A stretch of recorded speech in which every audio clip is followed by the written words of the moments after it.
Nyeki na Side. Okelo yuko huku. Tumemuona sana. Sema tutaka tuzalilishe. Toba roho yangu sasa. Yaani bora tu hivyo kuliko kumkaba kuzalilishe. Haya madogo anakuja. Tuache waje wataenda wapi? Ngoja. Sasa kapteni mbona majishanyenda tena? Shida nijikuta Okelo. Sasa nijikuta Okelo na mwili wote huo. Ngoja kausha tuzalilishane sasa. Sida kikishani Okelo apewi mpira. Wewe hapa ni kuchota maji kwa chujio sasa. Hapa kuchota maji kwa chujio sasa ndo nini sasa?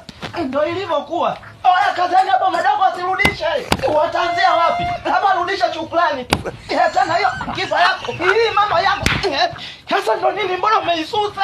Hii inaona jiendekeza. Mimi nimeisusa wewe unyake. Sasa na unyakeja wakati ulikuwa umekaa kwenye engo najua unausiagia. Basi sasa tutapasuka vichwa kubishana hapa. Twende tu tukawashenyenge la tatu. Oya kazani mrudishe. Hawa madogo sio saizi. Mama wewe kiama kinakuja hicho. Jamani mkaba ni huyo. Jamani. Shida anafyatuka kama risasi. Sasa ninyi mlikuwa wapi mtume? Kuisha habari yetu. Watoto hawana heshima washenzi hawa.